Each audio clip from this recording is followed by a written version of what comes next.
बहुत समय पहले एक गांव में सूर्या नाम का एक किसान रहता था। उसके दो बेटे थे। बड़ा बेटा मेहनती था, पिता के साथ किसानी करता था, लेकिन छोटा बेटा आलसी था, पिता के बात नहीं मानता था। अब तेरे शादी की उम्र हो रही है, जल्दी से अपने पैरों पर खड़ा हो जाओ। कौन अपनी बेटी से शादी करवाएगा? पिताजी, अभी मेरी शादी करने की कोई भी इरादा नहीं है और ना ही मैं कभी किसी से विवाह करूंगा। तुझे जीता तेरी खुशी के लिए हो रही है। खैर, मेरा एक बहुत अच्छा दोस्त है, तू उनके यहाँ कोई काम कर ले। जा, तुझे वह सही राह पर ले जाएंगे। ठीक है, अगर मुझे काम पसंद आएगा तभी मैं काम को करूंगा, वरना मैं नहीं करूंगा। फिर एक दिन विजय को अपने पुराने दोस्त के पास ले गया। अरे सूर्या, क्या बात है? इतने घने जंगल में अपने बेटे को लेकर क्यों आया है? क्या बताओ मुरली, मेरा बेटा एक नंबर का निकम्मा बन गया है। मुझे खेती के अलावा कुछ भी नहीं आता और इसे खेती करनी ही नहीं है, और इसीलिए मुझे भविष्य की चिंता होती है। राजधानी में तुझे अच्छी जान पहचान है ना, अगर तू इसे कोई काम दिला देगा तो बहुत अच्छा होगा। मेरी वृत्ति के लिए तो तू अच्छी से जानता है। सब जानने के बाद भी अपने बेटे को मेरी वृत्ति में डाल नहीं सकता। ठीक है, राजधानी में काम करना है तो देखता हूँ, लेकिन यह इतना जल्दी नहीं हो सकता। कम से कम 10 दिन लग जाएंगे, तो 10 दिन के बाद मेरे पास वापस आ जाना। ठीक है, ये मेरे साथ लौट कर क्या करेगा? इसे यही रहने दे। जिस दिन इसे काम लग जाएगा, इसे फिर से वापस नहीं आना पड़ेगा। इसके लिए यहाँ पर रहना आसान नहीं होगा। हम जैसों के साथ रहने में खतरा हो सकता है। किसानी इसके पल्ले में कुछ नहीं पड़ती है, पर ये दिमाग से बहुत होशियार है। परिस्थितियों के अनुसार होशियारी से व्यवहार करता है। इस तरह पिता उसे मनाकर विजय को वहीं छोड़कर वापस आ जाता है। तो लड़के, तेरे पिताजी तुझे छोड़कर चले गए। तुझे पता है मैं कौन हूँ और क्या करता हूँ? आप इस जंगल में छुप कर अपने साथियों के साथ रहते हो, तो शायद आप डाकू ही होंगे। समझदार हो। फिर तो हमारे साथ 10 दिनों तक रहना खतरों से खाली नहीं होगा। रह लोगे या अपने गांव लौटकर किसानी करना बेहतर समझोगे? आप डाकू हो या कोई और, मुझे क्या लेना देना। मुझे किसी का डर नहीं, जो बोलोगे वही करूँगा। अरे वाह, काफी साहसी हो। सुनो नागेश, इसे अच्छा सा भोजन करा दो। सुनो, अभी भोजन करके आराम कर लो, कल सुबह बात करेंगे हम। उस रात विजय भोजन करके आराम करने लगा। तभी उसने देखा एक बूढ़ा घड़ा लेकर जा रहा है। बाबा, आप कौन हो?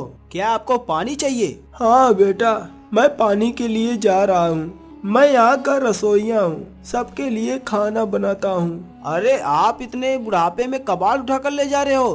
दीजिए, मैं पानी लेकर आता हूँ, तब तक आप दूसरा काम कर लीजिए। मुझे सहायता की जरूरत नहीं है, मैं पानी ला सकता हूँ, पर आज मेरी तबीयत ठीक नहीं है। आज एक दिन के लिए तुम पानी लेकर दे दो, कल से इसकी जरूरत नहीं होगी, मैं खुद ही कर लूँगा। ठीक है बाबा, आप कबाड़ा मुझे दे दे, मैं ले जाऊंगा। मुझे बताए पानी के लिए किस ओर जाना होगा? यहाँ से कुछ दूर एक तालाब है, वहाँ से पानी मत लाना, तुम्हारे जान को खतरा होगा। वहाँ से और 5 कोस दूर एक नदी है, वहाँ से ही तुम पानी लेकर आना बेटा। ठीक है, थोड़ी दूर है पर सुरक्षित रहोगे। इसके बाद विजय उस बूढ़े के कहे अनुसार पानी लेने के लिए निकल पड़ा। पास में जब तालाब है तो बाबा ने मुझे दूर से पानी लाने के लिए क्यों कहा? इस तालाब में हो सकता है मगरमच्छ होंगे, पर वह मेरा क्या बिगाड़ लेगा। इसके बाद विजय ने जैसे ही एक घड़ा तालाब में डुबाया, एक हाथ ने उसे अंदर खींचने लगा। विजय अपना हाथ छोड़ा लेता है। इस कोशिश में उसके हाथ में एक कड़ा आ जाता है और वो हाथ तुरंत अंदर चला जाता है। वाह, यह कड़ा कितना सुंदर है, इसमें तो हीरे लगे हुए हैं, ये जरूर मूल्यवान होगा। हाँ, पर जिस हाथों में कड़ा था वो कहाँ गया? क्या इसी हाथ के कारण तालाब में से पानी लाने के लिए घबराते हैं? इस घटना के बाद विजय पानी लेकर लौट जाता है और उस गली के मुखिया को जाकर सारी बातें बताता है। तो तुम उस तालाब से ही पानी लेकर आए हो? ये बहुत साहस की काम है। तुम्हारा काम सराहनीय है। देखूं तो वो कड़ा कैसा है, दिखाओ जरा।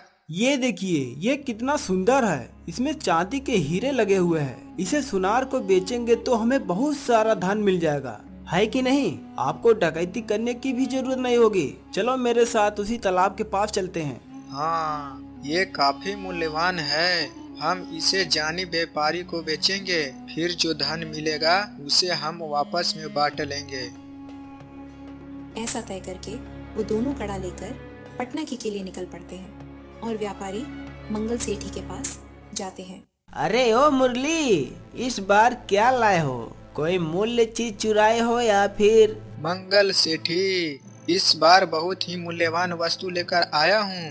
ये देखो, ये कड़ा कितना चमक रहा है। हाँ, यह बहुत ही सुंदर और मूल्यवान है। मैं इसका मोल नहीं चुका पाऊंगा। हम इसे महाराज के पास ले चलते हैं। इसका सही मोल मिल जाएगा, केवल वही इसे खरीद सकते हैं। हाँ, लेकिन महाराज को क्या परिचय दोगे? मेरी सच्चाई बताओगे तो सही नहीं होगा ना, इसलिए पूछ रहा हूँ। घबराओ मत, मैं तुमको अपना दोस्त बता दूंगा। ठीक है, चलो चलते हैं। इसके बाद मंगल सेठी वो कड़ा लेकर मुरली के साथ महाराज के दरबार पहुंचता है। महाराज, ये देखिए, ये अत्यंत मूल्यवान कड़ा है जो मैंने हीरे से गढ़कर बनवाया था। और ये मुरली नामी डाकू है जिसने मेरा कड़ा चुरा लिया था।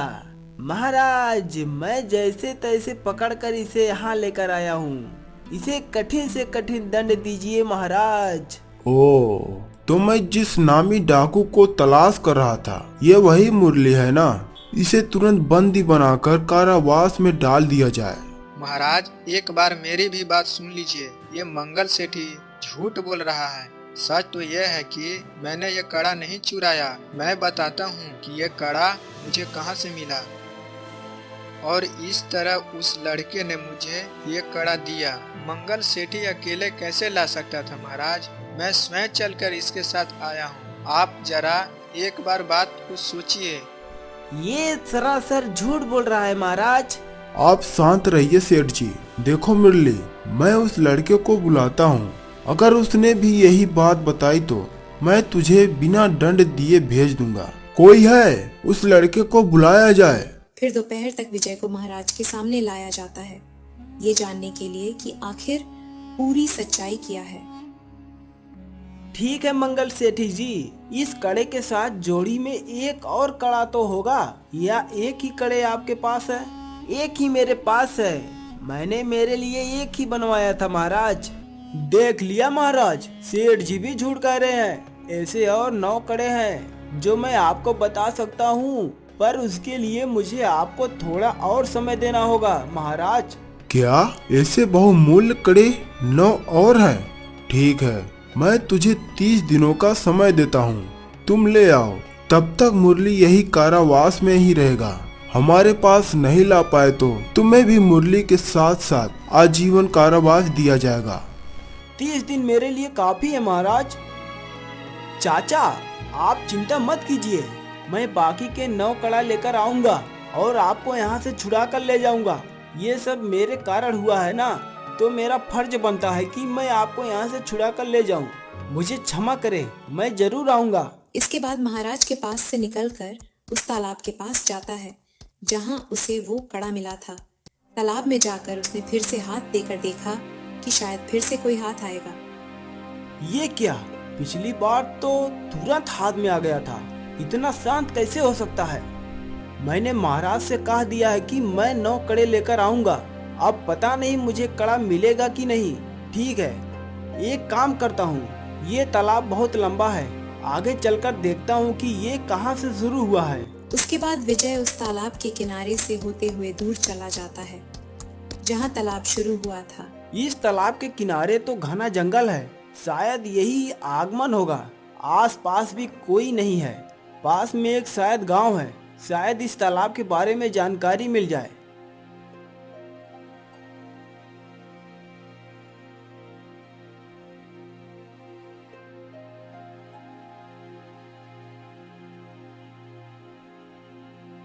मुझे तो यह कोई धर्मशाला लगती है। यहाँ रुक कर आराम कर लेता हूँ। यहाँ तो बहुत से लोग आते जाते रहते हैं। मुझे तो जानकारी चाहिए, शायद यहाँ से मिल जाए।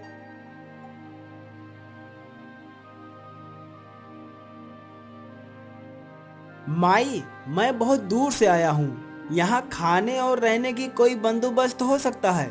हाँ, मिल जाएगा बेटा, लेकिन ये बताओ कि तुम हो कौन? फिर विजय वो सारी घटना उस औरत को बता देता है जो उसके साथ हुआ है। मैंने इस तरह महाराज को वचन दिया है कि मैं और आपको 9 कड़े लाऊंगा। मेरे कारण मेरे पिता के मित्र धन भोग रहे हैं। उन्हें मुक्त करना मेरा कर्तव्य है माई। जैसे तुम सोच रहे हो वैसे कड़े के बारे में मुझे कुछ भी पता नहीं है। वैसे भी पूरा शहर शोक में डूबा है। राजकुमार का देहांत हो गया है। महाराजा बहुत ज्यादा दुखी हैं। अरे ये तो बहुत बुरा हुआ माई। सुना है राजकुमार तो बहुत जवान थे, लेकिन उनकी मृत्यु कैसे हुई भला? क्या पता बेटा, राजकुमार शिकार पर निकले थे, फिर अचानक से पता चला उनकी तो मृत्यु हो गई है। जिस तालाब के तुम बात कर रहे हो उसी के पास एक घना जंगल है। सिपाही ने बताया कि वहाँ से एक जानवर आया और राजकुमार को उठाकर अपने साथ ले गया। ये क्या? इसका अर्थ है कि किसी को पता नहीं कि राजकुमार का मृत्यु हुआ है कि नहीं। फिर क्यों उसे लोग मरा हुआ समझते हैं? राजकुमार मरे नहीं होंगे। अब जब विशाल जानवर उसे उठा कर ले गया तो अवश्य उसे मार कर खा गया होगा ना। दाल में जरूर कुछ काला है। राजकुमार जिंदा ही होंगे। माई, आपने कहा विशाल जानवर, क्या आप बता सकते हैं बाघ, भालू या हाथी था? हमें इस बारे में ज्यादा तो नहीं पता है, बस जानवर के बारे में सुना था। तो आवश्यक इसमें कोई गड़बड़ होगी माई। ठीक है, मैं राजकुमार का पता लगा लूंगा। इसके बाद विजय वहाँ से निकलकर जंगल की ओर चलने लगा।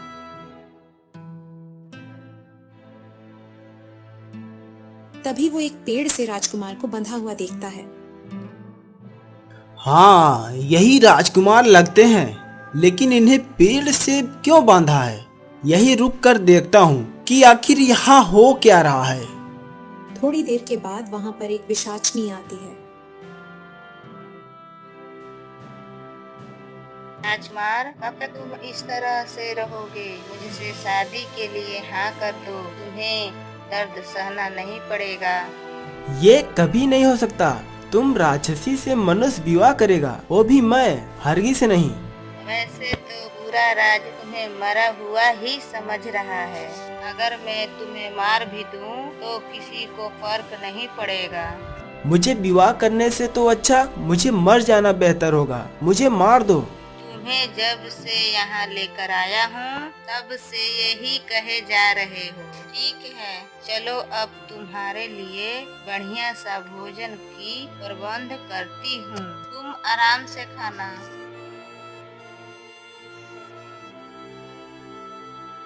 आहा, खाने की तो बढ़िया महक आ रही है।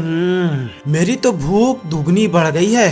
अब इस पर हाथ मारना ही होगा। राजकुमार, ये खा लो, नहीं खाओगे तो बहुत कमजोर हो जाओगे।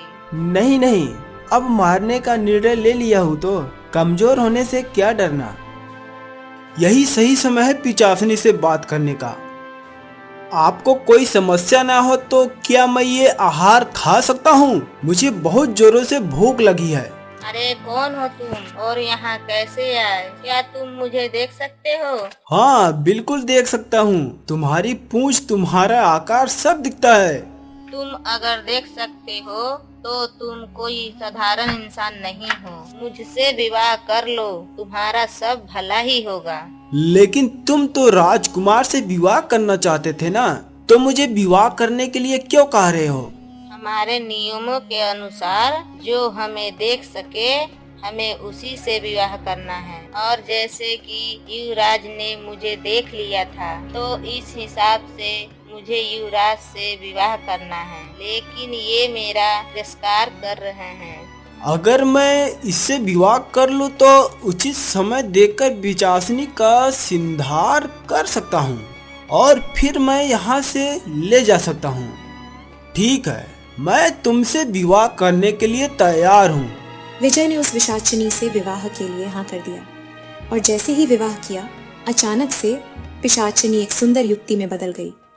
तुम पिशाचिनी नहीं हो तो तुम कौन हो? मैं एक यक्षिणी हूँ। अनजाने में हुई भूल के कारण ऋषि ने मुझे श्राप दिया था, जिस वजह से मैं पिशाचिनी बन गई थी। और जो हमें देख सकता है उसे विवाह करने के बाद इस श्राप से मुक्ति मिलती। तुमने मुझसे विवाह करने के लिए जैसे ही हाँ कर दी वैसे ही मैं श्राप से मुक्त हो गई।